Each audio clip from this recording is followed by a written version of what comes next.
together and lay down to rest.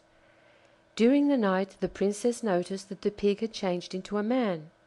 She was not a little surprised, but remembering her father's words, she took courage, determined to wait and see what would happen. And now she noticed that every night the pig became a man, and every morning he was changed into a pig before she awoke. This happened several nights running, and the Princess could not understand it at all. Clearly her husband must be bewitched. In time she grew quite fond of him. He was so kind and gentle.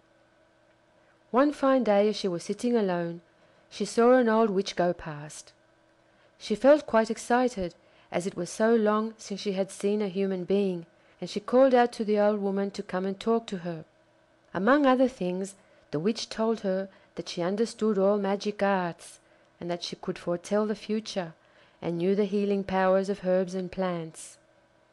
"I shall be grateful to you all my life, old dame," said the Princess, "if you will tell me what is the matter with my husband. Why is he a pig by day and a human being by night?" "I was just going to tell you that one thing, my dear, to show you what a good fortune teller I am. If you like I will give you a herb to break the spell." "If you will only give it to me," said the Princess, "I will give you anything you choose to ask for I cannot bear to see him in this state." "Here then, my dear child," said the witch, "take this thread, but do not let him know about it, for if he did it would lose its healing power. At night, when he is asleep, you must get up very quietly, and fasten the thread round his left foot as firmly as possible, and you will see in the morning he will not have changed back into a pig, but will still be a man. I do not want any reward. I shall be sufficiently repaid by knowing that you are happy. It almost breaks my heart to think of all you have suffered, and I only wish I had known it sooner, as I should have come to your rescue at once." When the old witch had gone away the Princess hid the thread very carefully, and at night she got up quietly, and with a beating heart she bound the thread round her husband's foot. Just as she was pulling the knot tight there was a crack, and the thread broke, for it was rotten. Her husband awoke with a start, and said to her, "Unhappy woman, what have you done? 3 days more and this unholy spell would have fallen from me, and now who knows how long I may have to go about in this disgusting shape. I must leave you at once, and we shall not meet again until you have worn out 3 pairs of iron shoes and blunted a steel staff in your search for me." So saying he disappeared. Now when the Princess was left alone she began to weep and moan in a way that was pitiful to hear. But when she saw that her tears and groans did her no good, she got up, determined to go wherever fate should lead her. On reaching a town the first thing she did was to order 3 pairs of iron sandals and a steel staff, and having made these preparations for her journey, she set out in search of her husband.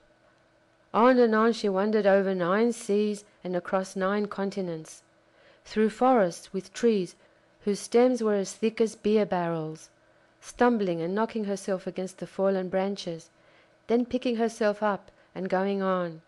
The boughs of the trees hit her face, and the shrubs tore her hands, but on she went, and never looked back. At last, wearied with her long journey, and worn out and overcome with sorrow, but still with hope at her heart, she reached a house. Now who do you think lived there? The Moon. The Princess knocked at the door, and begged to be let in that she might rest a little. The mother of the Moon, when she saw her sad plight, felt a great pity for her, and took her in and nursed and tended her, and while she was here the Princess had a little baby. One day the mother of the Moon asked her, "How was it possible for you, a mortal, to get hither to the house of the Moon?" Then the poor Princess told her all that happened to her, and added, "I shall always be thankful to Heaven for leading me hither, and grateful to you that you took pity on me and on my baby, and did not leave us to die. Now I beg one last favour of you. Can your daughter the Moon tell me where my husband is?" "She cannot tell you that, my child," replied the Goddess, "but if you will travel towards the east until you reach the dwelling of the Sun, he may be able to tell you something." Then she gave the Princess a roast chicken to eat, and warned her to be very careful not to lose any of the bones, because they might be of great use to her. When the Princess had thanked her once more for her hospitality and for her good advice, and had thrown away one pair of shoes that were worn out, and had put on a second pair, she tied up the chicken bones in a bundle, and taking her baby in her arms and her staff in her hand, she set out once more on her wanderings. On and on and on she went across bare sandy deserts, where the roads were so heavy that for every 2 steps that she took forwards she fell back 1. But she struggled on till she had passed these dreary plains. Next she crossed high rocky mountains, jumping from crag to crag and from peak to peak. Sometimes she would rest for a little on a mountain, and then start afresh, always farther and farther on. She had to cross swamps and to scale mountain peaks covered with flints, so that her feet and knees and elbows were all torn and bleeding, and sometimes she came to a precipice across which she could not jump, and she had to crawl round on hands and knees, helping herself along with her staff. At length, wearied to death, she reached the palace in which the Sun lived. She knocked and begged for admission. The mother of the Sun opened the door, and was astonished at beholding a mortal from the distant earthly shores, and wept with pity when she heard of all she had suffered. Then, having promised to ask her son about the Princess's husband, she hid her in the cellar, so that the Sun might notice nothing on his return home, for he was always in a bad temper when he came in at night. The next day the Princess feared that things would not go well with her, for the Sun had noticed that someone from the other world had been in the palace. But his mother had soothed him with soft words, assuring him that this was not so. So the Princess took heart when she saw how kindly she was treated, and asked, "But how in the world is it possible for the Sun to be angry? He is so beautiful and so good to mortals." "This is how it happens," replied the Sun's mother. "In the morning, when he stands at the gates of Paradise, he is happy, and smiles on the whole world, but during the day he gets cross, because he sees all the evil deeds of men, and that is why his heat becomes so scorching. But in the evening he is both sad and angry, for he stands at the gates of death. That is his usual cause. From there he comes back here." She then told the Princess that she had asked about her husband, but that her son had replied that he knew nothing about him, and that her only hope was to go and inquire of the wind.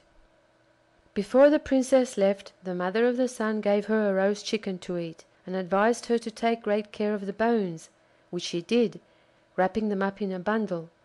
She then threw away her second pair of shoes, which were quite worn out, and with her child on her arm and her staff in her hand, she set forth on her way to the wind.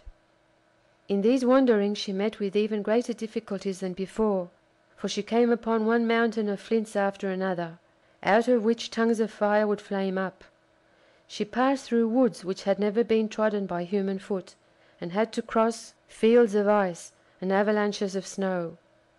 The poor woman nearly died of these hardships, but she kept a brave heart, and at length she reached an enormous cave in the side of a mountain. This was where the Wind lived. There was a little door in the railing in front of the cave, and here the Princess knocked and begged for admission. The mother of the Wind had pity on her, and took her in, that she might rest a little. Here too she was hidden away, so that the Wind might not notice her. The next morning the mother of the Wind told her that her husband was living in a thick wood, so thick that no axe had been able to cut a way through it.